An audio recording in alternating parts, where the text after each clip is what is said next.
And I'm so honored to have Bill Whittle here. It's like one of my heroes. It's great. And come on up, Bill.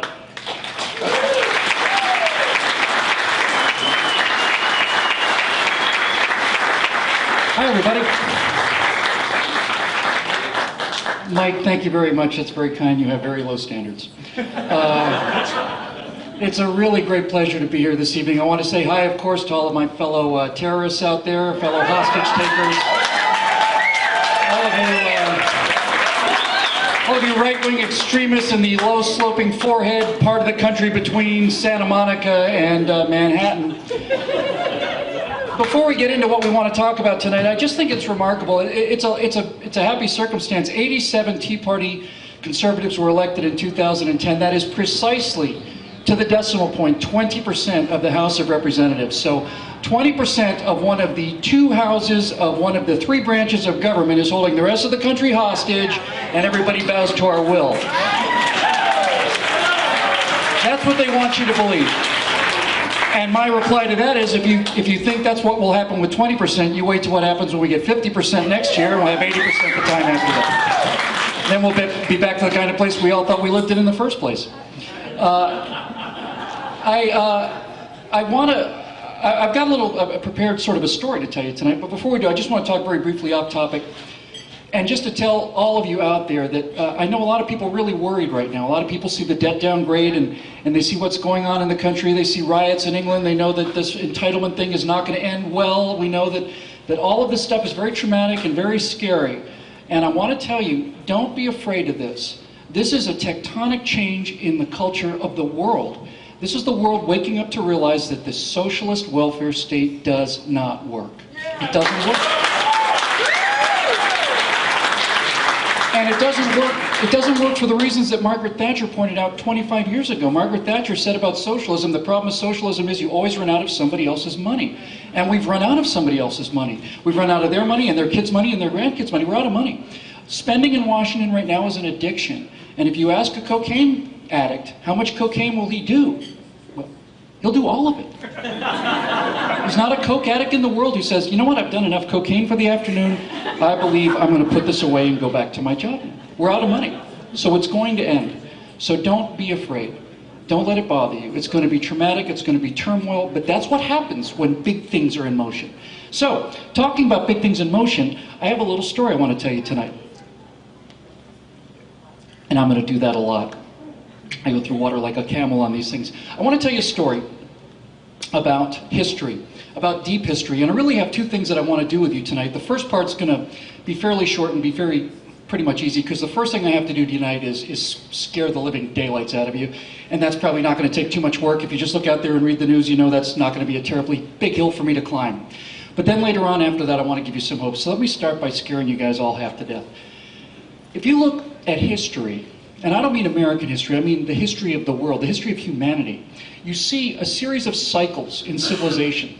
The rise and fall of civilization is consistent, it's repeatable, and it's the same pattern every single time. It's like a heartbeat that goes all the way back through history. Every single major civilization in human history has started with a slow rise, and then a gradual increase in strength until finally a culture reaches the heights of its powers. It absolutely dominates the world around it.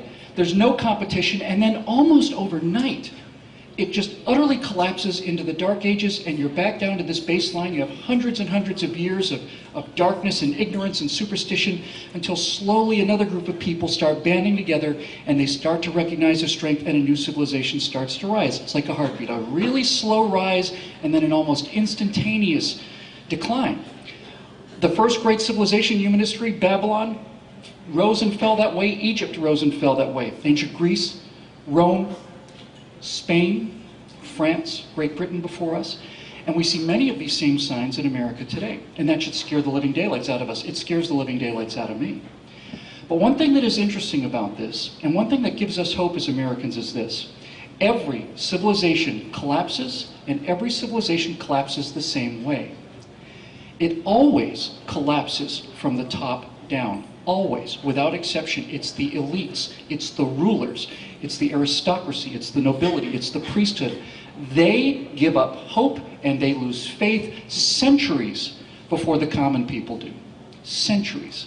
Every civilization falls the same way. There are always common people, common soldiers and farmers and workingmen and merchants who are on the walls of that city ready to defend it with their lives to the death. Ready to defend it to the death, and no one can breach those walls. And every single time, some rotten son of a gun in a silk robe walks out of the palace at midnight, opens the doors, and lets the barbarians in, and it falls from within. Every civilization in history falls the same way, and the last battle that every civilization fights is a battle against itself. No one could beat Rome but Rome. No one. Rome at the height of its powers was absolutely unbeatable. The only people who could bring down Rome was Rome. And when Rome was sacked by the barbarians, I can tell you that there were the vast majority of Rome, the Roman soldiers and the citizenry, were ready to fight to the end. Who brought down Rome? The Roman Senate and the emperors. Nero fiddled while Rome burned. Caligula brought his horse into the Senate and made him a senator. They become decadent and it decays from the top. The Russians have an expression for this. Russians say that a fish rots from the head down. Civilization's the same way. And certainly if we look around today, we see the same exact signs. We look at the people in power. We look at the elitists. We look at the privileged people. These are the ones who believe it's all over. These are the people with a death wish. These are the people who say that, well, we don't have to worry about the threat from Islam. We don't have to worry about the spending. It's the elites. The common people, like you and me, sensible common people, have no misconceptions about this at all. At all. So, we are in a unique place and a very, very dangerous place. Now, I've talked about the rise and fall of civilizations throughout history, but let's talk about our cycle. Let's talk about where we are in this cycle of civilization. Because the rise and fall of America will be dependent on the actions that we take. So let's talk a little bit about how we got into this kind of trouble. Right after World War I, not World War II, World War I, the Marxists of the world looked around at the wreckage of the First World War and they were absolutely dismayed. They were utterly dismayed. Because Marxism, you see, was to Marxists not a theory, it wasn't an idea, it was science. They described it as science. It was social science. It was absolutely predictable and absolutely repeatable. And Marxism said, without fail, that communism would come to the world like this. There'd be an industrial revolution. The vast numbers of the poor, downtrodden, beaten down working people, the proletariat, would eventually rise up against the bourgeoisie that owned the factories. They'd throw them into the river, and then they'd take over the means of production and bring paradise on earth for everybody. Right? And that's what it is for them. It's paradise on earth. Many of these people do not have any religious beliefs at all. They actually believe that Eden can be created here on earth. And if you look at all of these great socialist revolutions, from the French Revolution through the Chinese communists, the Russian communists, always the same thing. Even the Nazis, the National Socialists, the Nazis, had this same idea. We're going to make new people. There'll be new people, the new man. And the new man will behave differently than the old man. And then everything will be great. And that always leads to concentration camps and guillotines and gulags. So, right after World War I, the Marxists in the world got together and they said that something's wrong. Something's wrong. So they started something called a think tank. We call it a think tank today, but a bunch of Marxist philosophers got together and they started something called the Institute for Marxism. It's a little on the nose as far as I'm concerned, but that's what they decided to call it. And they put it at Frankfurt University in Germany. Now today we look back on this group of Marxist thinkers as the Frankfurt School. That's how we know them today. But the thinkers in the Frankfurt School looked around in 1920, 21, right after World War I ended, and they said, what happened? Because this giant workers' revolution didn't happen. And the one place where it did happen was the one place where it wasn't supposed to happen. It was supposed to happen in industrialized countries like Germany and France and Britain and America, but it didn't happen there. The only place it happened was in Russia, which was an agricultural country. It's 300-400 years behind the rest of Europe. What happened? What's wrong? And these Marxists in the Frankfurt School looked around and they said, I know what the problem is. Those rotten sons of bitches capitalists, those evil capitalist rotten villains have created so much wealth and prosperity that the working man no longer has to launch a revolution. Some of these people have electricity, for God's sakes. In America, working people have cars. Why are they going to launch a revolution when capitalism has produced that much wealth for that many people? Now, if I'd been one of those guys, I would have said, well, happy ending, things turned out better than we thought, and I would have gone home. But paradise on earth is not my particular religion. I'm happy if people are doing well. Marxists said no. Marxism has to come to the world. And if it's not going to come through an economic revolution using the workers as the vanguard of this revolution, we have to think of another way to bring Marxism to the world. And then these people at the Frankfurt School came upon a really brilliant idea. They said, we're not going to make it about the economy. We're going to make it about the culture. And the vanguard of this Marxist revolution is not going to be the working man. It's going to be the dispossessed. That's what we're going to do. Now, there's an interesting little sidebar to the Frankfurt School. Because as you can imagine, a bunch of communists in Germany in the 1920s, as Hitler came to power in the 20s, late 20s, 30s, and into the early 40s, they weren't very fond of the communists. So the Marxists at the Frankfurt School, somewhere in the late 20s, said, we got to get out of here. We have to run for our lives. You know where they went? You know where they came? These Marxists in the Institute of Marxism in the Frankfurt School? They came to the United States of America, and they set up shop in Columbia University, a couple hundred yards from where they give the Pulitzer Prize for Journalism. And the Frankfurt School, as an institute, lived in the United States between about 1935 or so, or maybe a little earlier, 29, to about 58, 59, 60, something like that. Then they went back to Germany once it was safe. So just so we know what kind of people we're dealing with here are people who are fleeing for their lives with their entire families. They come to a country that gives them asylum, puts no restrictions on their political activity, doesn't say a word about what they can say or not say, and the first thing they do when they get here is look around and say, how can we destroy this? How can we bring this down? That's what we're dealing with here. We need to understand what kind of people we're dealing with here. Okay? Now, the Frankfurt School had two brilliant inventions, and you really need to understand these things. You'll recognize them when I tell you about them, but you need to understand them because this is very, very important. They had a sword and they had a shield. The sword that the Frankfurt School came up with was something called critical theory. Anybody have kids in school or college or grandkids in college? Well, I'm here to tell you that every single university in America teaches critical theory. Every single one of them. What is critical theory? Well, critical theory was the idea that we would teach students that America, whose national motto is e pluribus unum, out of many one, people from all over the world coming to America to become new people, giving up everything that they had to come here to become new people together, a unified group of new people out of many one, Americans. Not African Americans, not Hispanic Americans, not Italian Americans, not Anglo Americans, Americans. They said, well, this won't work. What we have to do is we have to divide the country up into tribes, into ethnic groups, into protected little identities that we can use to play one off the other, you see? Play them one off the other. So critical theory says this. Critical theory teaches black people, for example, that the entire country was built on the back of American slaves. That white people did nothing but sit on the veranda for 250 years and sip mint juleps while they built everything, and then stole everything from them. Now, if you don't know any better, that'd make you pretty angry. So critical theory tells black Americans that this is a uniquely racist society. Uniquely racist. No other racist society in the world more racist than America. Therefore, we'll get the black Americans to attack the dominant culture. We'll have them criticize it. We'll tell Hispanics that their land was stolen. Stolen. For no reason whatsoever other than just sheer meanness. Just sheer rotten meanness. No cause, no nothing. Stole all your land. It's really your land. You didn't move, the border moved. Right? So now Hispanics are attacking the dominant Central American idea. Right? We'll tell homosexuals. This is the most repressive homophobic society on earth. Now they can start complaining and attacking and criticizing. And we'll tell women that there is no more paternalistic society in America. American men do nothing but wake up in the morning and spend their whole day trying to figure out how to keep you down in the kitchen, barefoot and pregnant. That's all we do. That's all we do. So, what you've done with 40 years of educating your children this way is you have divided the country into a series of tribes. You've told each one of these tribes that they have special grievances and that they're entitled to redress from this dominant culture, which is the rest of us. And you have put the country at war with each other. Now, critical theory does not do two important things, because if they did do these two things, there wouldn't be any critical theory. The first thing critical theory can never do is provide perspective.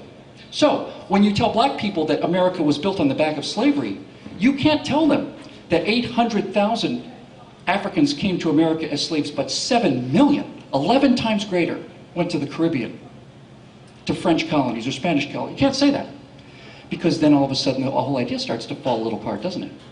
You can't tell Hispanics about all of the treaty violations that caused the Republic of Texas to go off on its own and then launch the Mexican-American War. You can't tell women that entire quarter of the world, they can't go outside at all. They can't drive, they can't go outside unless they're with a male relative. You can't tell them that. And you can't tell homosexuals that if you're discovered to be a homosexual in Iran, they'll hang you with a crane or maybe blow a wall over on you. They like to crush homosexuals to death in Islamic countries. That's the appropriate torture for that. You don't tell them any of that. So number one, you don't provide perspective. And number two, you don't ever provide an alternative. You don't ever show where it was better here in the real world where real world things happen. Just attack, attack, attack, attack, attack, criticize, criticize, criticize. 50 years of that, ongoing in every university, is going to start to erode this sense of confidence that we have as a people.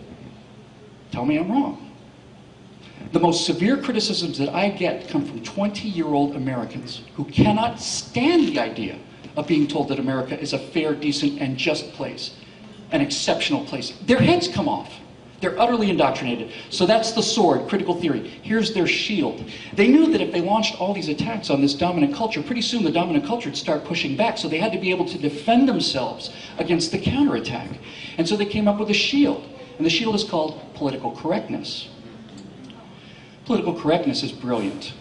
Political correctness says that these are protected groups. You're not allowed to talk about them unless you're one of them. And so political correctness will say, I don't even have to listen to the argument you're going to make. I don't have to hear it. Because I don't talk to racists, or I don't talk to homophobes, or I don't talk to misogynists. We don't even have to listen to you. You're out of the room. You don't even get to make an argument. So, if I were to stand up and criticize Barack Obama's spending, it's because I'm a racist. I'm exactly the opposite of a racist, by the way, because if I'm talking about his policies, I am doing what Martin Luther King asked me to do. Treat the man as an individual, comment on his character, right? That's what I'm doing. That's what political correctness is. It's a way to get you to shut up. Now, there's one thing I think you really need to understand. I think this is so powerful and so important. So many people are intimidated by charges of racism as this weapon that political correctness is used. But think about this. Just think about this. Charges of racism only work against people who are not racist. It's absolutely true. If you go up to a Ku Klux Klan member and say, I find your attitude towards black people a little shocking. He'll say, hello, do you see the hood? Do you see the burning cross here? Of course we're racist. Of course we're racist. We're the Ku Klux Klan. That's our brand. Racists are not ashamed of being racist. Racists, actual racists, that's their identity. You go up to Adolf Hitler and said, sir, I read your book. There are some definitely anti-Semitic things in this book I'm here to tell you. What would his reaction be? Death camps? Of course I'm anti-Semitic. I hate the Jews. They're not ashamed to admit it. But when people call you racist, it works. It gets you to shut up. It gets you to stop. It gets you to stop fighting back. And it gets you to think that you're wrong. Because you're not a racist. You're not a racist. Do I hear music from heaven? I could use a nice ice cream right now. But that's really important to understand. Racism and all these charges only work against decent people. You're decent people, so you shut up. So they win. So, that's the bad part of the speech. That's how we got into this trouble. These Marxists, it's not hidden, it's all out there. The weapons, the sword of critical theory, the constant attack, the constant undermining, the shield of political correctness that stops any kind of counterattack, that doesn't allow you to deal with the issues, gets you out of the room before you can even talk about the issues, over 50 years has gotten us to this place where we are in some very, very, very serious trouble. Now, we talk about this idea that the left puts out as the liberal narrative. Probably best to call it the progressive narrative, because liberal used to mean people that were in favor of individual rights, free speech, private property, all those things. Those are classically liberal ideas, but let's call them the progressives. The progressives have been teaching your children this for 50 years now. You pay other people to teach your kids to hate you. That's how it works. You pay other people to teach your kids to hate you. And then they come home and you wonder why. They're not unaware of this. This is the plan. Okay? So, all of this together we call the great progressive narrative. And I don't have to tell you about the narrative. The narrative that they say every single time in every single movie, every single TV show, every single political thing is America's the most racist country in the history of the world. We're the most violent people in the history of the world. We're founded by people who are nothing but slave owners who wanted nothing but to take more money from the backs of the hardworking immigrants and the slaves. And all we do is go through the world and bomb brown people because we're mean and nasty individuals. That's the narrative. And if you want to know how the narrative works and how subtle it is, let me just give you one example of thousands, but I'll give you a good one. In 1964, there was a movie made called The Manchurian Candidate. It starred Frank Sinatra as an officer who was investigating an American prisoner of war who'd been captured during the Korean War and was brainwashed by the Chinese to assassinate the president. That's why it's called The Manchurian Candidate, because he's brainwashed by the Manchurians, by the Chinese, right? That was 1964. In 2006, they remade the movie with Denzel Washington, same exact plot, investigating an American serviceman who had been brainwashed to assassinate the president. But this time, he wasn't brainwashed by the Red Chinese. He was brainwashed by the Manchurian Corporation. The Manchurian Corporation. So who's the bad guys? You are. You're the bad guys. Businessmen are the bad guys. Americans are the bad guys. Wealth creators are the bad guys. They do it every single time. So, what the left has understood for 50 years now, and the right simply cannot seem to get, we can't get this through our heads. But what they've understood from the beginning is that you get people to learn things by telling them stories. You don't learn from graphs, you don't learn from history books, you don't learn from presentations or PowerPoint or on the internet. People learn through stories. That's how they learn the absolute deep moral truths. Look at the Bible. The Bible is a collection of stories. It's a collection of morality plays. The Good Samaritan is a story about not getting what you expect, among many other things. The Prodigal Son is about forgiveness for people who deserve to be punished. All of these things that we learn through these stories. And the left has been telling the same story again and again and again for 50 years. To the fun part of the evening. Because I have no desire at all to get the left to stop telling their story. None. I don't have that right. I'm an American. I live in a free country. People can say whatever they want to say. I don't want to get those people off the air like they do. They want to shut up Rush Limbaugh. They want to get Glenn Beck off the air. They want to shut down Fox News. They want to do all this other stuff. There's an expression that I love, and that is, liberals want conservatives to shut up, and conservatives want liberals to keep talking.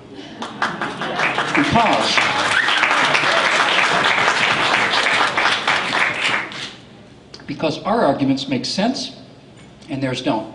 It's that simple. So I don't want to shut up their argument. I don't want to stop their story. But what I do want to do is I want to spend the next part of the evening giving you some ammunition so that you can tell a better story. Your story will be better because your story is based on the truth. And the truth is a powerful ally. It's a powerful lever, telling the truth. People instinctively know when you're telling the truth. So, if every civilization dies from an internal battle, and if this is the first time in American history where the future of the country is not dependent on muskets or rifles or battleships or bombers, but dependent on ideas and the ability to persuade and the ability to tell a better story, if that's the fight and you're the soldiers in that fight, that's why you're here tonight, then you've got to have some ammunition. So I'm here to ammo you up. We ready? Okay. Let's talk about our story. Let's talk about what we believe. When you get right down to it, everybody in this room, when you really get down to it, is a political party of one. We may all count ourselves as Republicans, some of us may be Tea Partiers, but when you get right down to every single issue, if I asked any one of you about every single issue in your life, no two people in the room would be the same. But there are certainly some things that we can all agree on together. And I've picked 7 of them. You may find more, you may find fewer, you may not agree with all of these, maybe agree with some of them, but I think you'll probably agree with most of them. So let's talk about 7 things that we together believe as a way of understanding our story. And let's put some ammunition on the table so you can go out and start telling a story to counter their big liberal narrative. I think the first thing that we believe as conservatives is we believe in the idea of small government and free enterprise. And they're related. They're absolutely bound together. You really need to understand this. Free enterprise and small government are absolutely directly connected because any society of humans has to have certain things accomplished. The roads have to be paved. People have to be defended, but even little things have to happen. You have to feed people, you have to house them, you have to make automobiles, you have to have dry cleaning, you have to have grocery stores, all of these things. There are really 2 different ways to do that. You can have the government provide all of these services, or you can have individual people get together and provide them voluntarily. So let's look at these 2 different models. Now, I've been an anti-communist for most of my life only because I met 2 people who actually escaped from communist countries, who risked their lives to get out of communist countries. One from Bulgaria and one from Cuba. And they told me what life under socialism is like. especially big state socialism like you get in Bulgaria or Russia or Cuba. And they said you'd think that the worst part of living in a socialist state would be the fact that since it's essentially lawless, if the secret police wants to come and take your family in the middle of the night, they can just take you away and you'll never be heard from again. And yes, that's disturbing. But they said the real absolute burden of living in one of those societies is that every moment of every waking moment of your life, every moment of every day, you are reminded of how utterly and completely worthless you are. How utterly and completely worthless. Let's take the Soviet Union. Just before the Soviet Union fell, if you wanted to get a loaf of bread, you might have to wait in line for 6 or 7 hours, in line, in the cold, in Russia, to get inside of a store that very likely didn't have anything on the shelves. What are you going to do about it? You going to go to another government? No, you're stuck. And if they didn't like it, too bad for you. You're a prole, you're a cog, you're a piece of one of 100 million other pieces, and if you don't like it, you can go.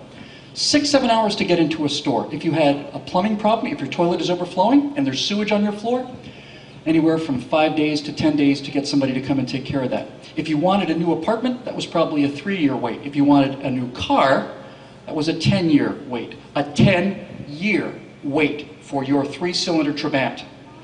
Right? 10 years for your car before you got your number and your slot. Every moment of every day you're told how worthless and meaningless and useless you are. They don't care.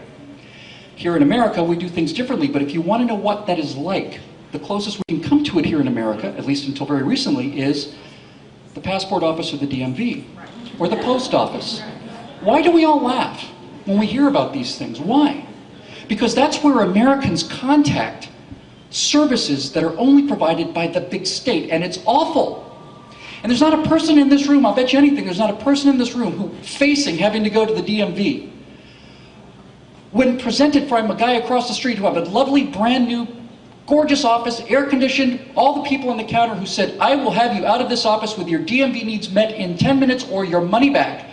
You'd pay $10 extra or $20 extra to do it because your time is worth it, right? Everybody would do that. That guy'd make a ton of money. He's not allowed to. That's why there are no other DMVs. But somebody once said, well, I don't like the post office. It takes forever. The service is lousy, and I don't know if the mail's going to get there. What if we set up a private post office and called it Federal Express? Okay, so if the big state does nothing but waste your time because they don't care, private enterprise does just the opposite. Now, you'll listen to progressives and liberals, and they'll tell you that corporations are evil. They're not even going to make the argument about the quality of life, about how much better you get treated by a corporation. Because a corporation, you see, if you have a series of private companies, if you don't like the way you're being treated in one of those, you can go to another. That's why things work in America. Because people are competing for your money. But I will tell you right now that corporations are infinitely more moral than governments are. And the reason for this is very simple.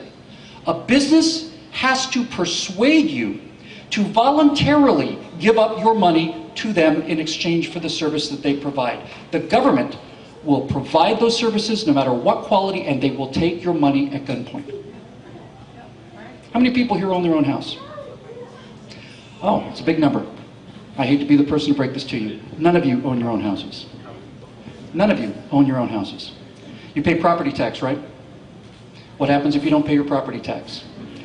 They take your house, right? You lease your house from the government for the rest of your life. You lease it. Okay? You don't own it anymore. That's how pernicious and subtle this change is happening in America. But America has always been a land where people voluntarily chose to go to individuals and get those services from them.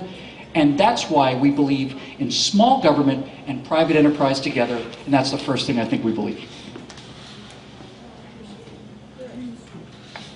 Second thing we believe in is most conservatives have an innate distrust of elitism and elitist thinking and elitists in general. Next time you run into a person who tells you that they should be running the economy or other people should be running the economy because they went to Harvard, you see, and they have a degree from Harvard in business administration or political science, what they're really telling you is, you idiots should let us smart people run things. But the wonderful thing about running into people like this is, whenever anybody makes that argument, you are 100% certain to know that you are talking to a museum-grade moron.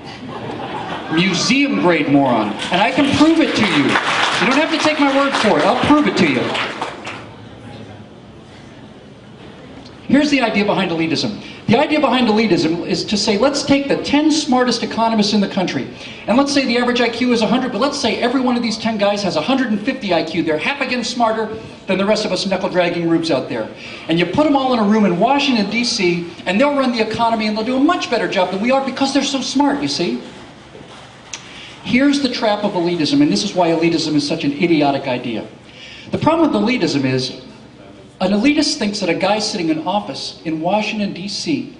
knows more about running the gas station out here on the corner of Irvine Avenue than the guy that actually runs the gas station out here on Irvine Avenue.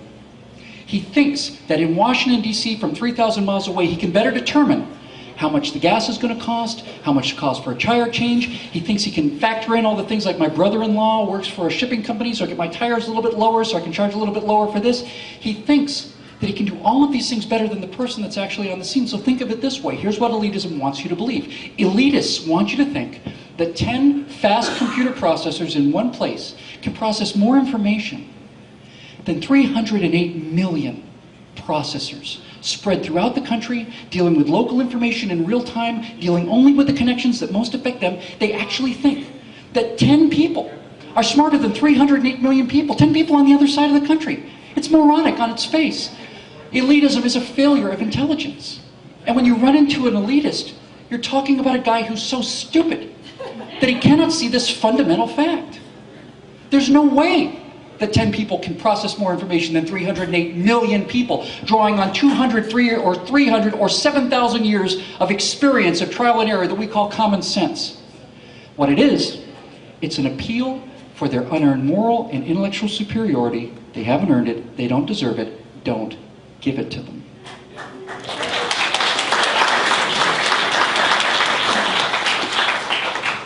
Third thing we believe as conservatives, this is my favorite by far. Conservatives believe in the idea of wealth creation. Now, I think the idea of wealth creation is the wedge. It's the wedge that divides people into conservative and liberal. So let's take a look at the two models and see whether we're conservatives or liberals. Liberals think that there is a limited amount of wealth in the world. And if a guy has a $20 million jet, he's a villain. He has to be a villain. Because if there's a limited amount of money in the world, for him to have a $20 million jet means he had to take that $20 million from somebody else. He has a $20 million jet, means that other people are poorer because of it. Clearly, this is what they argue. Clearly. You'll hear the President of the United States of America say, well, these guys can't have their corporate jets, and that means that some guy's not going to go to school. What? What difference does that make? This guy's ability to go to school is not going to be determined by whether or not this guy has a corporate jet, but that's what they believe. Limited pot of wealth, right? And if somebody has more, they're a villain. So if you're a liberal, businessmen are bad guys because businessmen have a lot of money, generally speaking. I've been a businessman and I don't have that much money, but good businessmen do. So there's a limited pot of money, so the businessman is the villain. However, if you believe that wealth can be generated, created out of thin air, then the guy with the $20 million jet only has a $20 million jet because he's produced so much wealth that he's able to retain a little bit of it for himself. He's created hundreds of millions or billions of dollars. Nobody who's in business gets to keep 100% of the profits, right? If you have a $20 million luxury item, that means you've created so much wealth that you can afford to keep a percentage of it. That is your $20 million jet. So, if wealth is limited, the liberals are right, and the businessmen are villains. If wealth can be created, the conservatives are right, and businessmen are heroes because they crank the prosperity machine. So which one is it? Well, you might be interested to know that during the Civil War in 1863, the budget of the United States government was $530 million. It was about $500 million in 1863. Today, the budget is pushing $4 trillion. That's 4,000 billion dollars. We're spending about 8,000 times more money than we spent during the Civil War. Where did it come from? I'm waiting. Where did it come from? If you look at a picture, you can Google this online. If you look at downtown Los Angeles in 1863, no exaggeration now, you'll see 2 adobe huts and a hitching post. I just drove past Los Angeles on the way down here. It's gotten a little better since then. If you look at downtown Los Angeles today, you see 70-story skyscrapers with high-speed elevators. You see electricity, air conditioning. You see plasma televisions. You see Mercedes-Benzes. You see MRI machines. You see all of these things. If wealth is limited, like the liberals want you to believe, where did the money come from? Did we steal the wealth to make Los Angeles out of Somalia? Was New York constructed by stealing everything out of Mogadishu? Of course not. Mogadishu is still poor, while we have become enormously rich in the last 150 years is because we can generate wealth. Americans, this is an amazing term, nobody thinks about this. Understand that you can make money. You can make money. You can make it. And this is such an important point, I want to give you 3 quick examples of how you can actually generate wealth. First thing you can do to generate wealth is you can create something. If I go down to Kinko's and I buy a legal pad and a pen, I'm out $4. But if I write a screenplay for Weekend at Bernie's 3, let's say Bernie's Revenge, and Hollywood buys it, and they pay me $1 million, have I generated $1 million of wealth? Yes, I have. I've generated something that wasn't there before. Let's take a less silly example. What if you write a hit song or a sonnet? Or what if you're an architect and you sketch out the outline of a building? Or what if you just write the business plan for a dry cleaning factory or a dry cleaning plant that wasn't there before? Have you created wealth through this act of imagination? Absolutely you have. Absolutely you have. That's obvious. The worst job I ever had was working as a temp in an insurance company. I did this job for 1 day. They took me way in the back past all the cubicles and they gave me a stack of computer printouts this deep, the old ones, the green and white ones with the little dots down the side.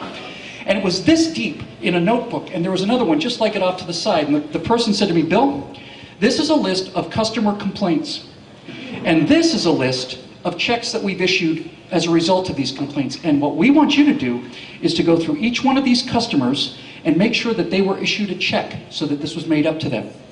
And I did that for about 4 hours, and that was the last I worked at that job. But I thought to myself, many years later, what possibly could I have been paid for that job for? What wealth could I have created that was worth $7 an hour that they paid me? I couldn't make any sense out of it. Then I realized, no. You see, a corrected list is worth more than an uncorrected list is.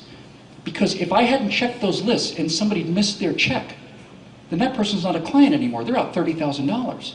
Or if I don't catch it and some higher up DP who's worth $500 or $50 an hour or whatever, if he has to deal with the problem, then that also costs them money. I created a little bit of wealth by cross-checking that list. An alphabetized list is worth more money than an unalphabetized list is because it's easier to use, it's more valuable. So every time you add complexity to the world, you create a little bit of wealth. But the easiest and the best way to create wealth by far is through trade, and this is just so much fun. Let's imagine that we live in the mountain tribe up in the hills, and we're hunters. That's pretty much what we do. And since we have to hunt every day, we're very, very, very good at making spears. Our spears are absolutely straight, and they're solid, and they're tempered, and we carve little magical runes into the side, and our arrowheads are made out of razor-sharp flint, and they're securely bound on. They fly like an arrow. But since we don't do much gathering up there in the hills, our baskets look like birds' nests, right? Now, meanwhile, down by the seashore is a different tribe, and they're not hunters at all. They're gatherers. Now, the gatherers have an entirely different problem, because they don't do much hunting. They spear fish occasionally, so their spears are real wobbly and crooked, and they break easily, but their baskets are woven so tight that they'll hold water, right? Now, one day, the guy from the hunter tribe in the Midlands meets a guy from the gatherer tribe, and they stand there looking at each other, and the hunter guy goes, I have to tell you, that is the nicest basket I've ever seen. And the gatherer guy says, I must admit, I've never seen a spear quite like that. And the one guy says, I'll tell you what, I'm going to trade you one of my excellent spears for one of your top quality baskets. They make the trade, they both go home. Which one comes out on top?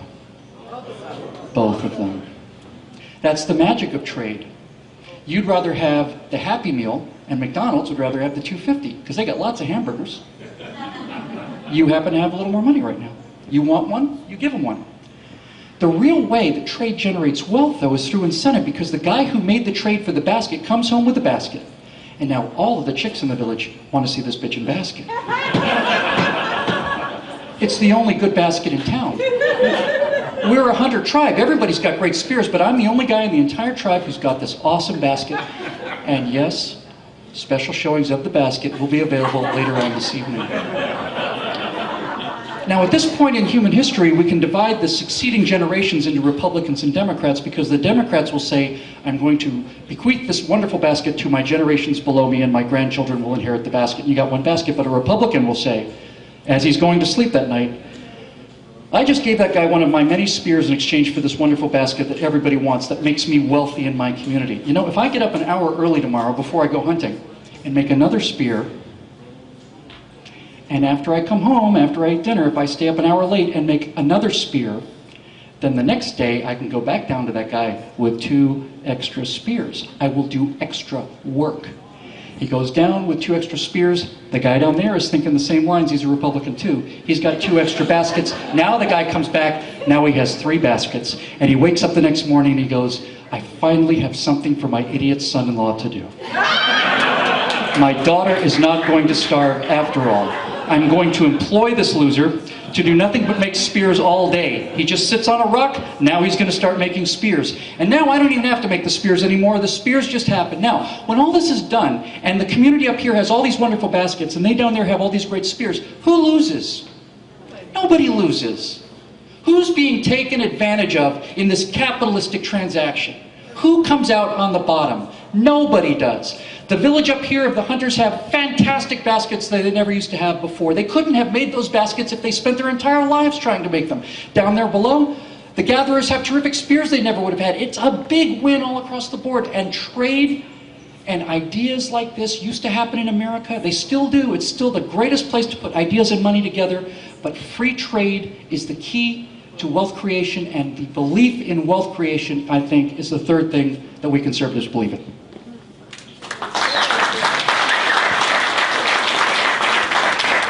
Fourth thing we believe in, really pretty straightforward. Conservatives tend to believe in natural law. What do I mean by that? Well, natural law is very simple. Natural law is the belief that there are laws that are common to all people that are above political laws. They are above the laws of man. They are the laws of either God or nature. You can take your pick. But they are laws that exist above political laws. Natural laws we can all agree on. Every single person on planet Earth believes that it's wrong to murder your neighbor, believes it's wrong to rape a woman, believes it's wrong to steal from somebody else.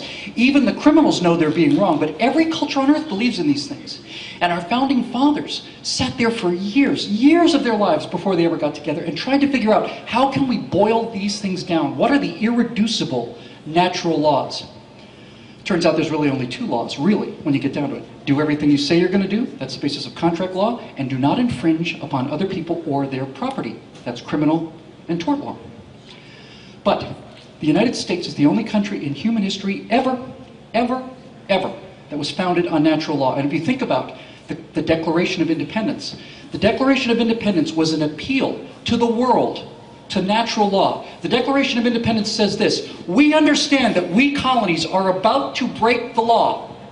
We are, in fact, legal colonies of King George. We are his lawful subjects, but we are going to break that law because King George has violated natural law and not allowed us to govern ourselves. We hold those truths to be self-evident. We have the right to self-government. We are therefore declaring openly that we are going to break these political laws, and our appeal is to the laws of God and nature, and that is who we are appealing to in the world, and that's what the Declaration of Independence is. It's the only country in the world ever founded on natural law. And many people misunderstand this idea. A lot of people think that the First Amendment to the Constitution grants you the right to free speech. It does no such thing. It does no such thing. The Constitution does not grant you the right to free speech. You have the right to free speech inherent in you at birth. The Constitution says that the government cannot deprive you of a right that you have at birth. The Constitution doesn't give you any rights. The Constitution simply tells the government it cannot violate the rights that you have at birth. Why is this so important? Thank you. Why is this so important?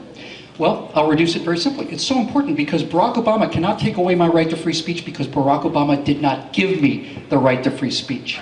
The government didn't give us any of these things. That's why they can't take them away. It doesn't belong to them. It is on a higher plane. Natural law is the foundation for all of our freedoms because we understand that there will come a point beyond which we will not go. If the Congress of the United States were to make this decision, let's say that the House of Representatives were to vote 435 to nothing to repeal the First Amendment. They send it to the Senate, they vote 100 to nothing to repeal the First Amendment. They send it to the President and he signs it into law. Is that law valid? No. No, it's not. It's not valid. You can't take that away, no matter what.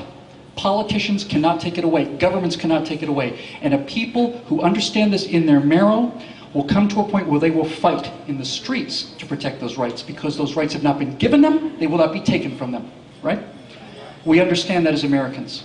That's why if they ever decide to pass a law like that, People will be in the streets with rifles, and I'll be one of them, and you probably will be too. Natural law, fourth thing we believe.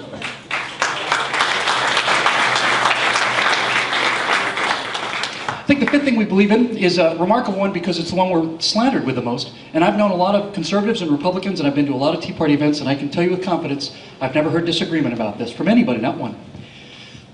Conservatives believe in the idea of legal immigration. Legal immigration. We understand that we're all immigrants in this country. Everybody in this country is from someplace else. We're all immigrants. Even the Indians came across the Bering Land Sea Bridge. Everybody in this country is an immigrant, and we understand that. So why do we have a problem with illegal immigration? Well, it's really a two-part thing. First of all, why do people come to America? Why are illegal immigrants flooding into America? Some people say that's for the economy, but the economy is just the basis of law. We have laws in America that protect free trade, so they come for a healthy economy. And they come for political freedoms. They're escaping oppression and murder from lawless places. They're coming here to escape lawlessness. So if the first thing they do when they come here is break the law, what are they bringing? What are they bringing? It is an absurd thing to say that you are going to flee from lawlessness and come to a lawful country and your first act will be to break the law.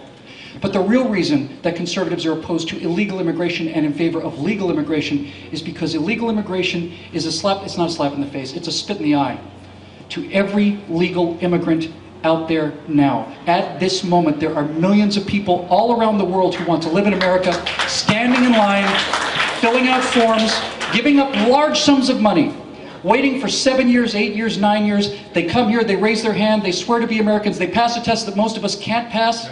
I'm speaking as a conservative now when I tell you there are no better Americans than first-generation immigrants. They're the best Americans there are. And we would live in a wonderful country if we could take 50 million legal immigrants, bring them into America, and ship 50 million of these American-hating sons of bees out of San Francisco back out into the third world where they want to live.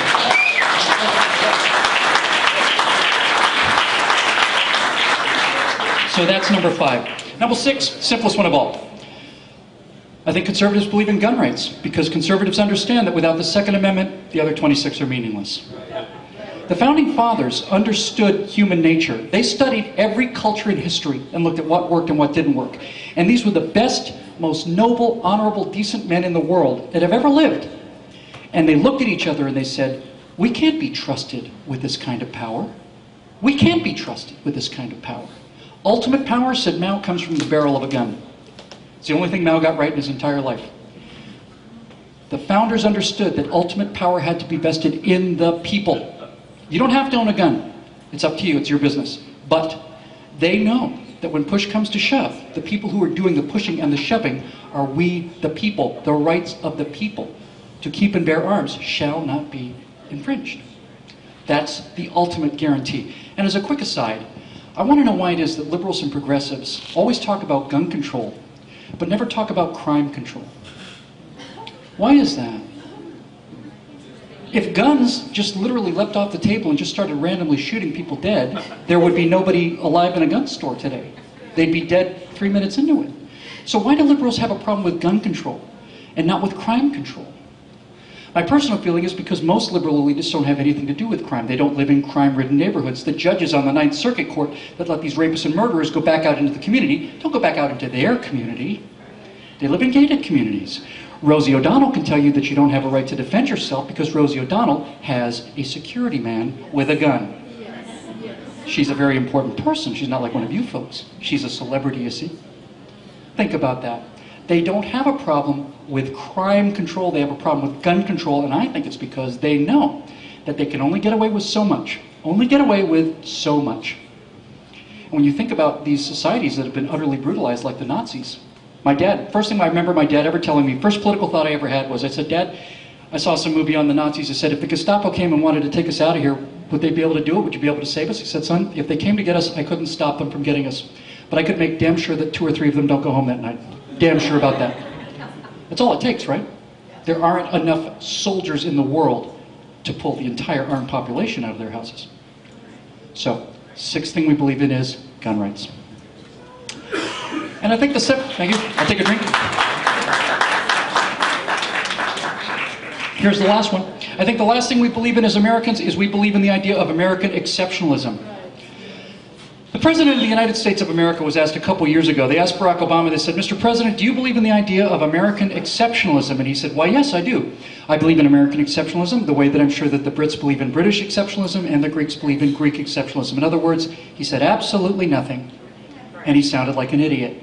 Because whether you agree with the idea of American exceptionalism, it is at least a political concept. There's no one out there talking about Greek exceptionalism, Mr. President, so stop the dissembling and answer the question. The answer you gave us is, you don't believe in American exceptionalism.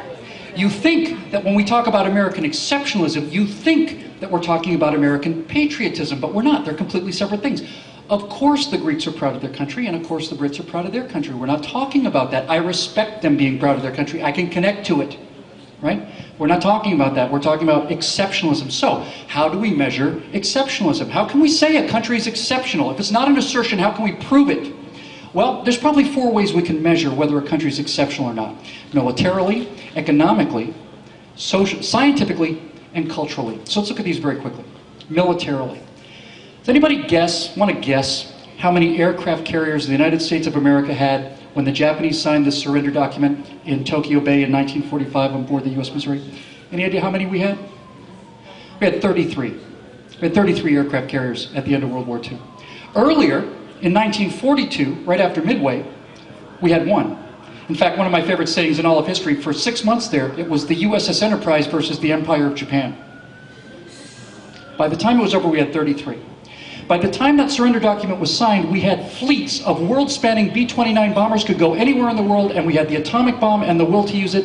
And I'm telling you now as a student of history that every single empire in human history, without exception, would have used that unmatched military might to put their flag in every capital, in every country on the world, and there's nothing anyone could have done about it. Nothing.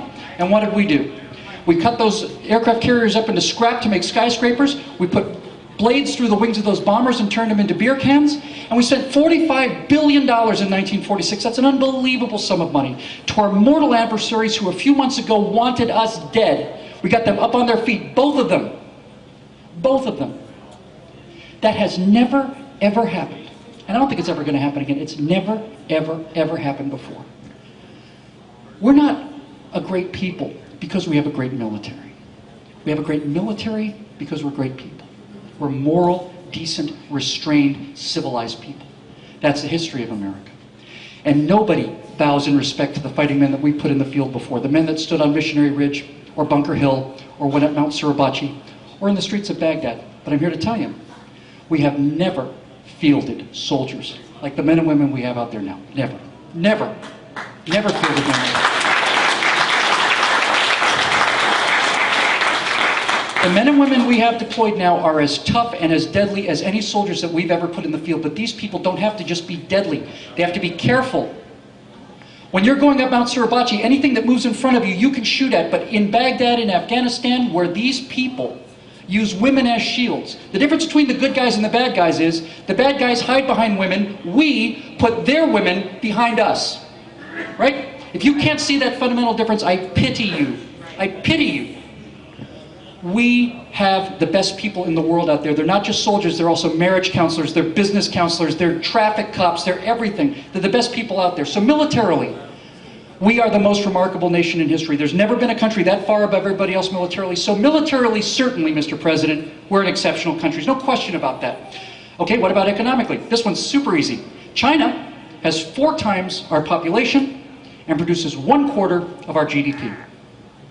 We have 1/4 of their population, we produce 4 times as much as they do. Why? Because they're slaves. Because they're cogs. Here in America, you can put an idea on a piece of paper, make a business, generate some wealth, off you go. Every single invention out there now that's worth anything, all the brand new ideas come from America. iPads, Google, Facebook, Dell, the internet, lasers, all this stuff. America. Do you know that of France's top 10 companies, not one of them is post-World War II? Think about that. Not one. It's all America, baby, economically. 5% of the world's population, 26% of the world's economic output. That's not exceptional, Mr. President. It's exceptional to me. Scientifically, you can measure science When somebody writes a research paper and they make a breakthrough, it's called a scientific citation. It's a little discovery. It's a unit of science, like a building block of science. Now, in a 10-year period, the number 2 country in the world scientifically was Great Britain. God bless them, little Great Britain. Number 2 in the world. In a 10-year period, they had 880,000 scientific citations. 880,000 in 10 years. During that same 10-year period, the United States of America produced 27,396,432. The United States produces more science than the next 6 countries combined. Combined. That's not exceptional, Mr. Obama? That's not exceptional? I find it very exceptional. And we'll close with culturally. Culturally. Of the 100 top grossing movies in the world, I'm not talking about domestic gross, I'm talking about worldwide gross, the 100 top grossing movie in the world. Anybody want to guess what the percentage is an American studio? It's 100%. It's 100%. 100% of the top grossing movies worldwide are produced by American studios and they're spoken in English. 5% of the world's population produces 100% of the top grossing movies culturally. So, by any measure, militarily, economically, scientifically, and culturally, America is the most extraordinary, exceptional nation in the history of the world, and by the widest margin imaginable. I don't have to tell you that, you already know that. Now you know some statistics so you can go out and tell some of these other people this. So those are 7 things that I believe as a conservative. Let me just close with this. People ask me where they think the country is today. Where is America today? Where do we stand? What's going on? And my response to them is to say to them, I believe that right now, the United States of America can best be likened to the Titanic. A lot of people pause when they hear that. They're not happy to hear that. Let me tell you a few things about the Titanic that you may not know. First of all, while everybody talks about how rich the people were on the Titanic wasn't built to take John Jacob Astor back and forth to London. The economic model that caused them to build the Titanic was the enormous immigrant trade to the free world, to America at the turn of the 1900s, right around the turn of the 20th century. Titanic was constructed to bring people to freedom. That's why they built that ship. And there's much about Titanic that we should admire as conservatives. It was full of innovations, absolutely cutting-edge innovations. It was about wealth and capital and luxury and treating people better than they'd ever been treated before. Providing the best, something that had never been done before. It was a ship that was designed to bring people to freedom.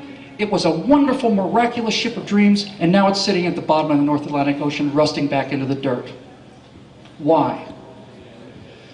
Well, we have made remarkable progress in computers, and looking at the Titanic's construction, knowing how fast it was going on that night, looking at the hydrodynamic pressure on the rudder and all these other things, they're able to determine this very, very accurately. Very few people know this, but if those 2 lookouts in the crow's nest on the night of April 15th, 1912 had seen that iceberg 5 seconds earlier, 5 seconds earlier, time it takes me to say this sentence, Titanic would have missed that iceberg. If they'd seen it 5 seconds earlier and started that turn, they would have just barely missed it. Almost nobody knows this.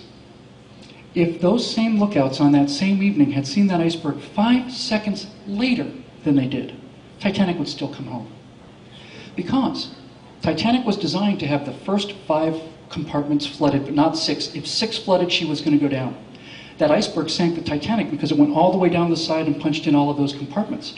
If they had seen it 5 seconds later, they would have hit that iceberg straight on, would have crumpled the bow, lost the first compartment, maybe the second compartment, maybe even the third compartment. Maybe 100 people would have died in the collision, not the 1,500 that drowned in those waters that night. It wasn't that there was a 10-second window where you could have saved the Titanic. There was only a 10-second window when you could have sunk the Titanic. And that's where we are right now. My friends, it is too late for us to steer around this giant iceberg of socialism that's out in front of us. Too late. We've missed that opportunity. We missed it a long time ago. We are going to hit this thing. The only choice we have now is to aim right for the center of it, put in all the power we have, and ram that son of a bitch just as hard as we can. Just as hard as we can.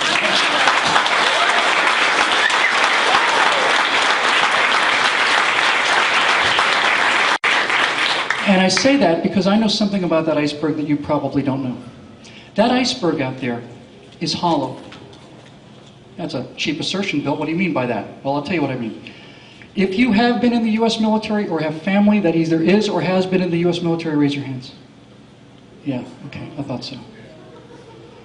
America has been built on the backs of people who are ready to die for freedom, ready to die for it.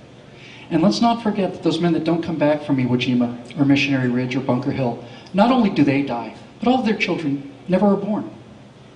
People will die for freedom. They'll die for it. We look around this room and we've seen people in this room who've already made that decision, have relatives who made that decision.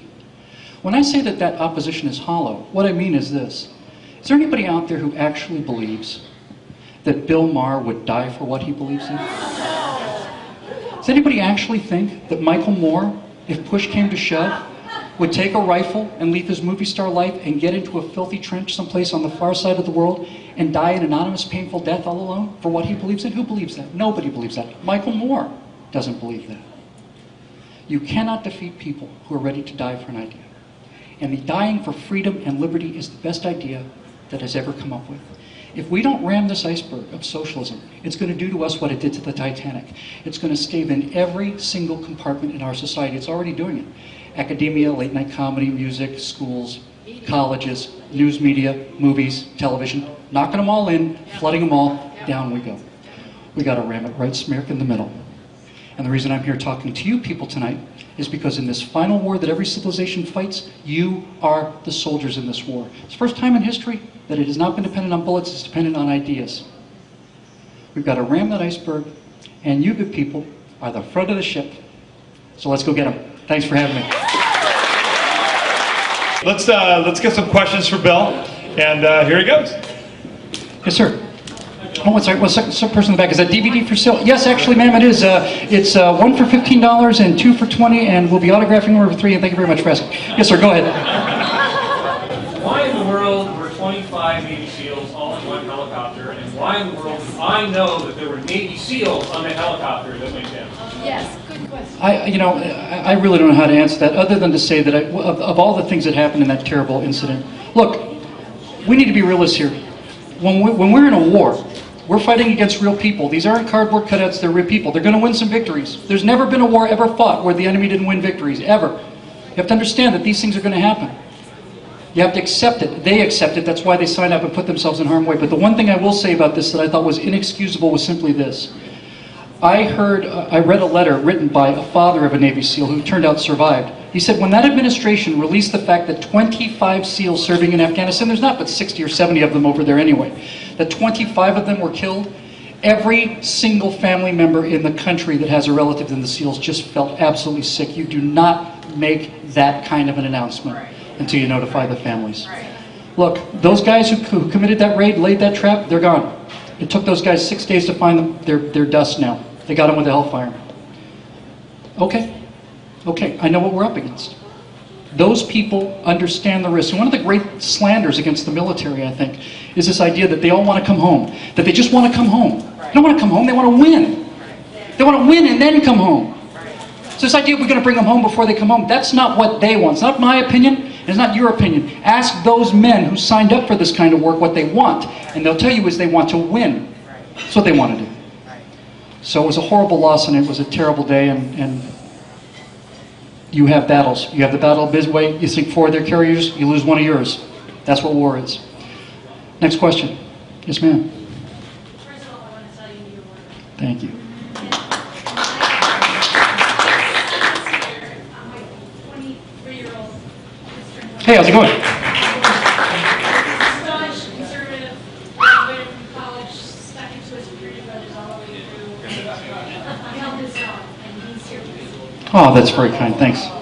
Thank you. I want to ask you, this week there was an editorial in the Wall Street Journal by Bret Stephens asking if Obama was stupid. And it was great fun because it just dumped on Obama. And it just, one by one, went through every idiotic move he was made. If, in fact, his intention had been to improve things in this country. But if you question his motivation, you can also look at it conversely and say, he's brilliant and he's destroying us the way he wants to. What's your take on it? Well, as far as how smart he is, look, I just did 50 minutes on what I believe in personally without a teleprompter, right?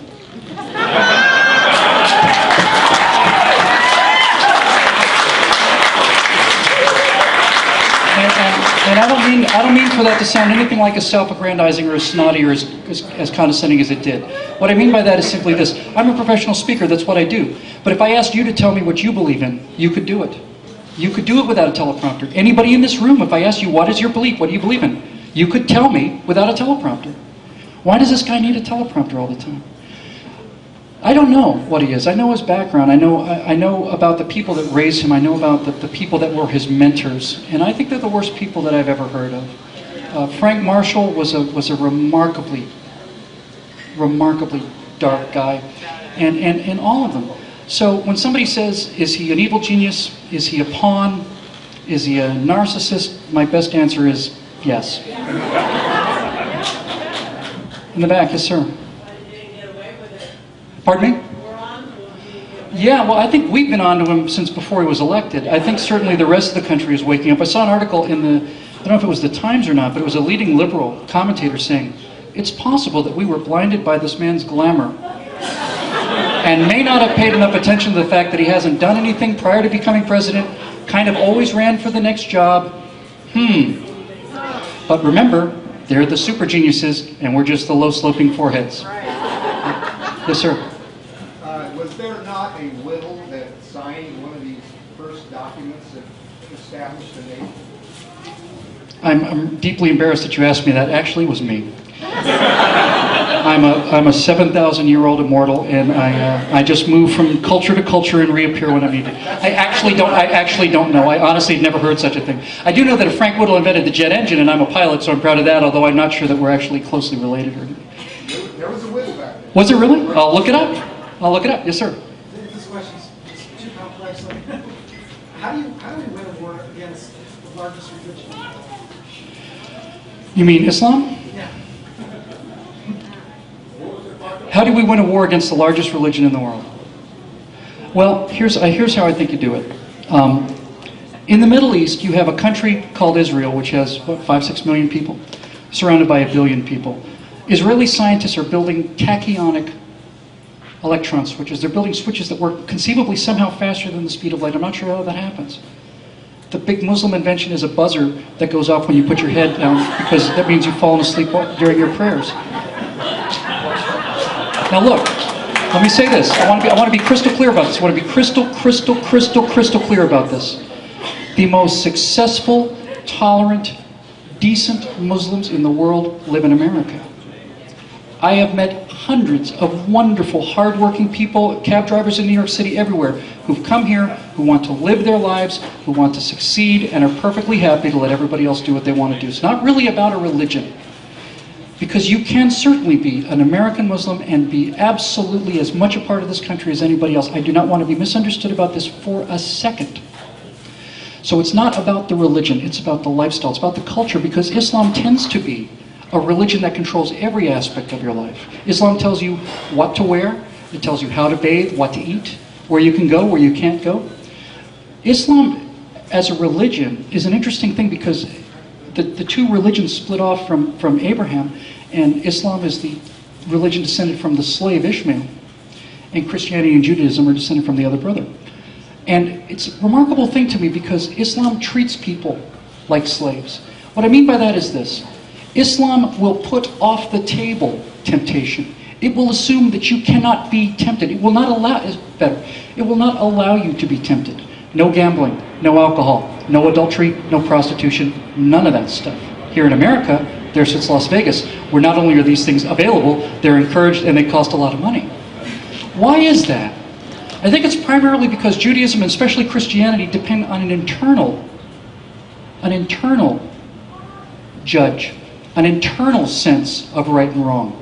Society doesn't make those choices for you. It's up to you to make those choices. You can go to Las Vegas right now and drink and whore and do all the drugs you want to, or not. It treats you like adults. What it really does is it treats you like free people. Islam does not allow any of these things. I just think it's an interesting contrast. But I know categorically that the Muslims who come to America, the vast majority of them are good, solid Americans. And anytime I hear people bashing those people, I immediately come to their defense, because I've met them. With that said, I've talked to Department of Defense analysts who say that this idea that these people, these jihadis, have hijacked Islam, well, that's nonsense. That is what the Quran tells them to do. The Quran is actually written in a very interesting way. The surahs in the Quran are listed in order of length. I think it's the largest one first and the shortest one last, or maybe it's the other way around. But it's the longest. Imagine the longest book in the Bible is first, and then the next longest one. Then no chronological order whatsoever. But what these people, what these analysts realized about Islam was they have a concept called abrogation. And abrogation in Islam simply means that if one surah says one thing and another surah contradicts it, the surah that was written later abrogates the first one. So the later one takes precedent. Anytime there's a conflict, the one that was written later in time. And if you look at the Quran as it was written historically, as you get later and later and later into the Quran, as Muhammad made all of his conquests, he got more and more and more violent. More and more and more violent and bitter and angry and mean. He moved to Medina and then to Mecca and so on. So when you hear people saying, well, the Quran is all about love and peace, and they say, treat your neighbor kindly, and then you show other verses where it says, no, cut their heads off. The verses that say cut their heads off were written later. And according to Islamic scholars, this is not up for discussion. It's just the rule. So we are dealing with a very serious issue. Look, Islam has something. If Islam were to get into a mortal conflict with America, if they were to get their hands on nuclear weapons and detonate nuclear weapons in American cities, our war with Islam would be over in 48 hours. Be over in 48 hours. We are restrained by our decency and our willpower. We have the ability to completely glass the entire planet. No one's calling for that. I'm certainly not. But we have the ability. The people that we're fighting have all the intention. As soon as they get any ability, they deploy it. 9/11 was the best attack they had. If they'd had nuclear weapons, they would have used them. This is very different than the Soviets, by the way, because the Soviets had the same capabilities that we had. They were inhibited by their own personal inhibitions and decency. These people believe. Ahmadinejad not only believes that it's okay to start a nuclear war with Israel, but it's required. It's required. It is inherent on him to start this, to bring the mystery 12th Imam or the 13th Imam out of the well and bring about the Messiah. It's a very, very dangerous deal. And the one final thing I'll say about this conflict of civilizations is this. You'll often hear from progressives and liberals this idea that we just need to negotiate with them and compromise, and we need to talk to them. The whole thing's a big misunderstanding. You'll hear that all the time. It's a big misunderstanding. If only these jihadis, like Osama bin Laden, would come over, we'd sit in the hot tub, we'd have a Chardonnay or two, we'd talk it over hors d'oeuvres and cheese and everything, would be copacetic. What they're really saying is, they're not real people, right? They're just acting in our image. Why are they fighting us? Well, because we went over there and we did this. It's our fault. So they're not real people. They don't have their own desires. They don't have their own history. They don't have their own needs and their own conquests. It's patronizing. We call it mirroring. We're putting onto Islam the same values that we hold. They think we're weak. They think we deserve to die. And furthermore, they think that we are asking for them to come and kill us. And if you look at a lot of the culture that's coming out of Hollywood, it's not hard to see how they get that idea. They think that we're weak, that we're begging to die, that we have a death wish, and they are going to walk in and take everything. Which is why, whatever you think about the Iraq War, pro or con, one thing you can say about the Iraq War was it killed 80,000 of their hardcore fighters who went to fight Americans in Iraq. And when you look at the cables, the intercepted messages coming from Zarqawi, the leader of al-Qaeda in Iraq, he's calling to Osama bin Laden and saying, all the reinforcements you have, get them over here now, because these guys in the green uniforms are not these liberals in Berkeley that we thought they were going to be. These are some hardcore sons of bitches who want to live. And they want to defend their society. We don't know what to do against guys like this. We thought they were all a bunch of mewling cowards. Well, they're not all a bunch of mewling cowards. And this is the mistake that every country makes when they mess with America. The Japanese made the exact same mistake. Fat, stupid, lazy, decadent, weak people who deserve extinction, and we'll just knock them around a little bit in Pearl Harbor, then we'll walk in and take everything. Not so fast. Not on my watch. Not on your watch. Thank you.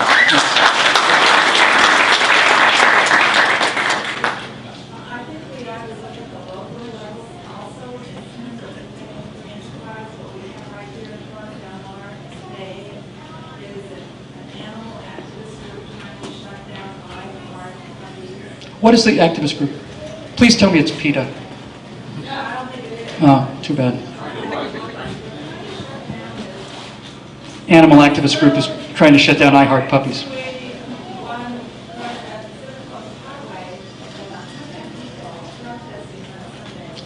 Is it a pet shop? Yeah. Yeah, and they're basically trying to say that because they're selling pets through a so-called puppy farm, that means that animals are sitting in shelters, so they will tell you what's right and wrong for you. That's their attitude. They'll tell you what's right and wrong for you, and you'll do what they say. Let me just tell you one thing about these people in this best example. I'm so sorry.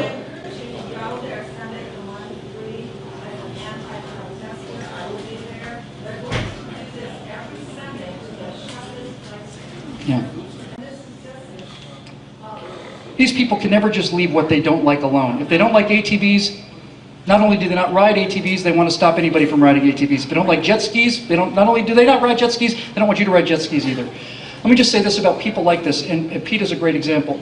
PETA, the People for the Ethical Treatment of Animals, talks about how wonderful they are, what big defenders of animals. I don't know how many actual pets they take in every year, but they have a shelter. You know what the kill rate is for a PETA shelter? The kill rate is? It's 98%. What? It is 98%. 98%. And you know what their justification is? Their justification is, well, we don't want to send these animals back out in the world to suffer, better just to euthanize them. That's their attitude towards everything. You look it up. Look it up. PETA, the founder of PETA, campaigned on this whole thing. She says, well, you know, these animals, they're suffering. Let's just put them out of their misery.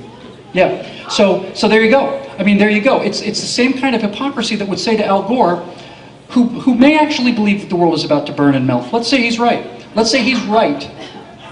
But if the world is really about to melt because of carbon emissions, and you believe that in your bones, would your electric bill be 30 times the average American? Would you do nothing but fly in private jets all over the place? If you really believe that, if you really in your bones believed it, wouldn't you want to make an example out of yourself? Wouldn't you live in a hut without electricity to show people that this is a serious, serious, serious problem? Wouldn't you walk or take a train everywhere? Wouldn't that be the best possible evidence that you're not kidding around? So why is this? Why does he have 30 times the electric bill of the average American? Why does he travel in private jets all the time? He can't believe it. He can't believe it. Yeah, he's an elitist. It's different for them. Yes, sir. So, thanks for the It's good to see you again. I wanted you to flesh out a little more the crashing into that iceberg. I saw yesterday's paper, and at the late time, Michael O'Donnell, military analyst at Brookings Institution, moderate center left, he was super optimistic. You could have been a co-author on that thing. Then you go over to the Wall Street Journal and you read the Andrew Henninger, one of the great conservative pro-American interceptionalists, and he's saying this was the turning point. The debt downgrade, watch out, get these people out of office. If you did the other way around, now you've got conservatives saying, oh my gosh, you know, how it's got to shape. So I'm just throwing that back to you politics stuff. I'm optimistic, but I see my optimism shaking a little bit this last one. I think that the downgrade was really good for the country. Because you don't, look, you go to any 12-step program in the world, what's the first step? You got to recognize you have a problem, right? You got to recognize you have a problem. They have been borrowing money for 40 years now, and there have been no consequences. There's been no pain. There's been no pain. You can give away all the candy you want to, and until people start dying of diabetes, no one's going to stop eating the candy. The downgrade is the smallest piece of actual real-world evidence to penetrate this sense of denial that goes on in Washington. And it will go down again. I'm not saying it automatically will go down again, but if they keep doing what they're doing, it will go down again. It is the first dose of reality. Am I ashamed of the downgrade? I have mixed feelings about the downgrade. Am I proud of the fact that America's had a AAA rating since there's been a AAA rating? Very much so. So to some degree, I'm ashamed, and I'm concerned about this fall from where we used to be, but on a much deeper level, I'm gratified that somebody had the guts to say, you cannot continue doing what you're doing without consequences. You can't. We are one. Thank you. Put aside the unfunded liabilities. Right now, we owe $15,000 billion. That's what we owe. And we've gotten into this position from Republicans and Democrats both. It's not been one party. George Bush was running $400 billion deficits. It seems quaint now. When Barack Obama says that we have to raise the debt limit in order to pay our bills, I almost just stopped my car. It's like, if you have to raise the debt limit, that is an absolute admission that you can't pay your bills. The very idea of being in debt, the definition of debt, is the inability to pay what you owe. And by the way, a debt ceiling that's raised 100 times, Republicans and Democrats, what kind of ceiling is that? It's not a ceiling. It's not a limit. A speed limit where it says 55 miles an hour, but if you want to do 57, well, that's okay. You want to do 61? No, we don't mind. You want to do 63? I don't care. 82? I don't care. No. There's no consequences. It's not a limit. It's a joke. It's a fig leaf. It's a fig leaf. That's what it is. So, look, the debt ceiling has been raised. They got their deal. They want to say that we lowered the rating because we are able to borrow more money. No. Everybody knows what happened. You can't be $15 trillion in debt and have the same rating you had when you were $0 in debt. It just doesn't make any sense, and everybody knows it. Even they know it.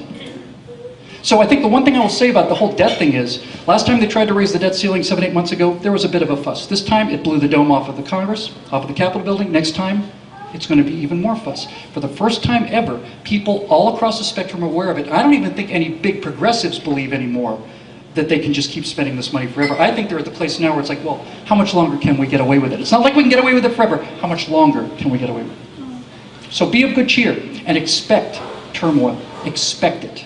Expect turmoil, expect chaos, expect anger, expect resentment, rage, all of these things. Expect to see some of the things that we see in London. Expect it.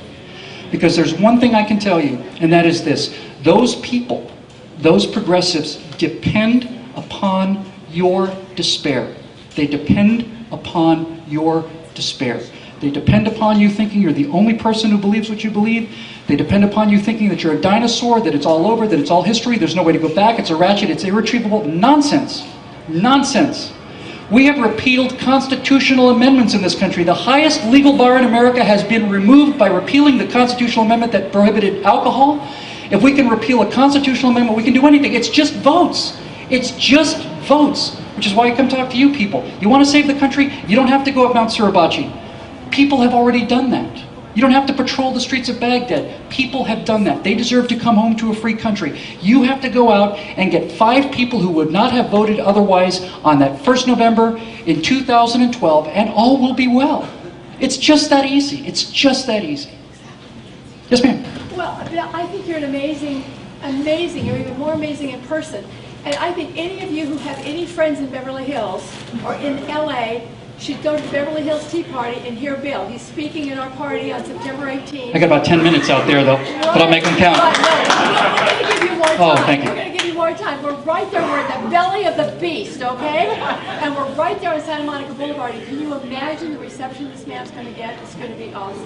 We'll get a few pies thrown at me, but I like pie. Let me just say one thing here. Thank you. Let me just say one thing about local politics. The Democratic Party cannot ever win the presidency without California.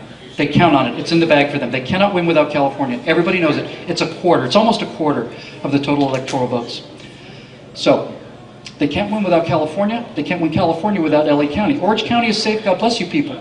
But here's what we have to do in LA County. I think it might be possible to win in LA County, but if we can't win in LA County, we have to make them pay for LA County. We have to make them pay everywhere.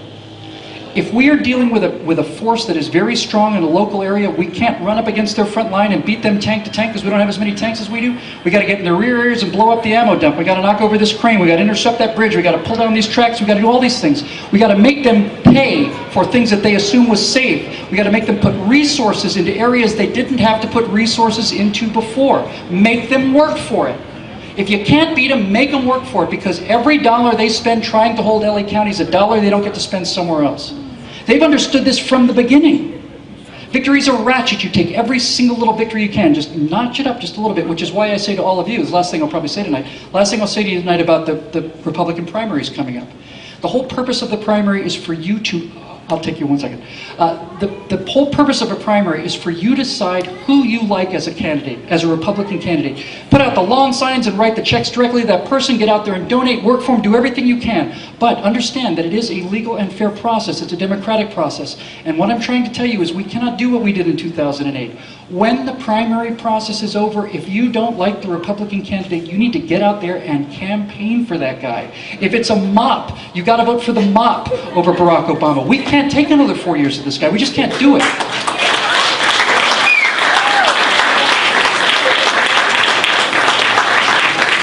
Last one, I think. Yes, ma'am. On that note, I was wondering your thoughts on parity. I've heard lots of things, lots of good, and then I also heard that you see a Democrat and they can't change mine. You know, I'm going to tell you. I'm going to tell you something. I'm going to tell you something that I never thought I'd admit with a microphone in my hand. The first vote I ever cast was for Walter Mondale, and I voted for him because he said he was going to raise taxes. Why wouldn't I? I was 20 years old, I didn't know anything, and I didn't pay taxes. What skin is it off of my nose to raise taxes? I was going to get benefits. I've spent the rest of my life trying to atone for that. I thought horrible things about Ronald Reagan, and I've been to many events out in the Reagan Library, and I stand out there, I try to go out there when there's nobody else there, and I stand at that little crypt by myself and apologize. I apologize for being so wrong about him, for being so wrong, for considering him an idiot. You know, talking about how stupid he is, he's just a dumb old man, he's an old senile actor. Ronald Reagan, before he ran for president, it may have been even before he ran for governor, went around the country kind of doing what I'm doing, a lot better than I'm doing it, but he went around and did these tours for General Electric, and he learned his philosophy, started honing these ideas, started thinking about it and defending it. That's why he was so good at defending his ideas. He'd had years of practice all alone, little itty-bitty little places in Iowa and Kansas. So Ronald Reagan used to be a Democrat. Ronald Reagan said, I didn't leave the Democratic Party left me. So I'm more concerned with what Rick Perry does now. I think that this election is going to be about jobs. I think that's really going to be the issue come 2012, assuming there's any jobs left and people remember what the word means. But Governor Perry will be able to say that half of the jobs in America in the last 2 years were created in my state and the other half were created in the other 49 states. That is a powerful argument. Powerful argument. And even though he said he's not going to run, if Rick Perry were to team up with Marco Rubio, we'd win every state. We'd win every state. I don't think they'd carry D.C. But I don't know what Rubio's going to do. I don't know who the VP is. I think Perry has the best chance to beat Barack Obama because Perry looks like the president, and Perry strikes me as the kind of man who's not afraid to go after Barack Obama's character. I had a question last night. I did a similar speech, and somebody asked me about the birth certificate, and I think the birth certificate is a complete red herring. I think whether you believe in it or not, whether you believe it being fake or not, it's much less important. You can't go to his credibility or because he's already president. You can't go to his, what's the word I'm looking for, eligibility, because he's already president. It's a moot point. But you look at the man's background, and you look at his character. You've got to attack his character. He deserves to have his character attacked. No one's ever attacked his character. Whoever that Republican nominee is has to go at that man personally. Because one of the most interesting statistics, it's coming apart for him now, but one of the most interesting statistics is something like 70% of the American public disapprove of Obama's policies, but 70% of the American public kind of like him personally. It's because they don't know anything about him. That's because he's got the news media as a shield. If you attack Barack Obama personally and you get that big smile out of there and you get that kind of mean-spirited, nasty reaction that you see often when he's being challenged, that 70% support for the man will evaporate like the morning dew. And then you're just left with his record. If you're left with his record, we're going to win 50 states. One more, sorry. Yes, sir, and then we got to go.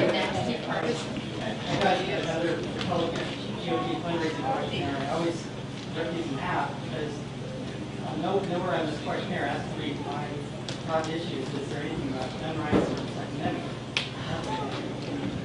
My question is, what can each American family here tonight do to pass on this great legacy we have, so that we have a people that is again trained to bearing arms and not relying on the GOP or the NRA solely? What can families do? And also, I just want to make a comment. Rubio, he's not a natural-born citizen. Is he not? He wasn't born in the United States? Both parents, he did not have two U.S. citizens. His parents were not citizens. Yeah, he's a native-born citizen, but he's not a natural-born citizen. He's a native U.S. citizen. And he's not a naturalized citizen. The distinction he's making is that there's actually supposedly a three-way distinction. There are naturalized citizens like Arnold Schwarzenegger, who was not born here, who is a naturalized American citizen, ineligible for the presidency. There are people that were born in America but do not have two American presents. That is called a native-born citizen, and according to the Constitution, that person is not eligible for the presidency either, which means that Barack Obama is not eligible because of the native-born quality, not because he might have been, let's say he was born in Hawaii. His father was a foreign national. Nobody disputes that. So according to that strict definition, he's ineligible for that degree. It's an interesting example I came up with for myself here. If you run the 2008 election again, and you run John McCain, Barack Obama, Arnold Schwarzenegger, what's his name? Luis Farrakhan and Bill Whittle. You're going to run these 5 guys for president in 2008. Who's eligible? Barack Obama's not eligible according to the natural-born definition, because even though he was born in America, he's a naturalized citizen. He's a native-born citizen. In fact, his website says native-born, not natural-born. Constitution says natural-born. But foreign parent, so according to the strict definition that the founders had, ineligible. John McCain, ineligible, not born in the continental United States, born in the Panama Canal Zone. Arnold Schwarzenegger's not eligible because neither his parents were citizens, plus he wasn't born in America. He was a naturalized citizen. He's as much American citizen as you or I are, but he's ineligible for the presidency. Bill Whittle is not eligible for the presidency because my mom is a British subject. According to that same definition, the founders did not want me unduly influenced towards Great Britain by having a British parent. That was the entire idea. So the only person who's eligible to be president is Luis Farrakhan. He's the only person legally eligible to be president out of the 5 of us because he is born in America to 2 American presidents. As far as the Constitution is concerned, he's rock solid. But with that said, your question about the guns, the best thing you can do to get people interested in guns is to take people shooting. You hear time and time again, I live in Hollywood and I have a lot of movie star friends, and a lot of them tend to be pretty liberal, and a lot of times they'll go out on a shooting range for the first time in their lives as adults to prepare for their role as a Secret Service agent, let's say, or a CIA agent, guys like Matt Damon who make a living playing soldiers with guns, does nothing but condemn soldiers with guns. But you take somebody out shooting, they go, oh my God, this is awesome, this is unbelievable, this is really awesome. So I think getting people out on the range is really important. And you know, here's the thing I don't understand. There should be an easy sell, certainly to young men. You go on a shooting range, there's loud noises, things go boom, things disappear. It's freaking amazing. It's like trying to sell a Camaro versus a Trabant. I mean, this thing is a kick-ass adventure. It's a day. And you get out there, and you run into the same thing when you take people flying, too, because I'm a pilot as well. I'm an armed pilot. And I'm going to arm my airplane if things get really bad. I'm going to patrol the skies. But what you find in both of those cases, what you find in terms of when you hang out with shooters and pilots, what you find is that you are immediately overwhelmed by the sense of safety and responsibility. That hits you the second you walk onto any shooting range or in any airport. People who've never done it before are stunned. You take this really seriously, don't you? Yeah, we do, because if we don't take it seriously, we're going to get killed. Absolutely seriously. So when people see that this is not a game, a bunch of rednecks running around firing in the air, woo! No, it's not like that at all. It's nothing like that. So take people shooting when you can, take them out for the day, and the best thing you can do is purchase some weapons and keep them at home, because it's kind of, that's the whole deterrent effect, isn't it? It's not important whether you have a gun in your house or not. What's important is, does the criminal know that you don't have a gun in your house or not? Because if you live in a neighborhood where the chances are good, they're not going to mess with you. You look at, my dad grew up in Valley Forge, Pennsylvania. He retired in Valley Forge, Pennsylvania. It's, I don't know, 20 miles away from downtown Philadelphia. There are more guns per household in Valley Forge by a wide margin than there are guns per household in downtown Philadelphia, but Philadelphia has hundreds, thousands of times the crime rate. Nobody gets murdered in Valley Forge, Pennsylvania. 1 every 7 years or something. Why? There's more guns there. It's not the guns. It's the heart. It's the people. Right? So you got to make that case. But deterrence is remarkable. The thing about deterrence is if you have to use your deterrence has failed. Right? Don't let them know. Nobody breaks into houses in Valley Forge, because every house in Valley Forge has 5 hunting rifles, 14 handguns, bows and arrows, knives, sharp sticks, everything. We got bottles. We're ready. We're ready to go. So nobody messes with those people. Anyway, I don't want to keep anybody later. I'll be signing DVDs over here. Thank you very much for having me. It's been a real pleasure.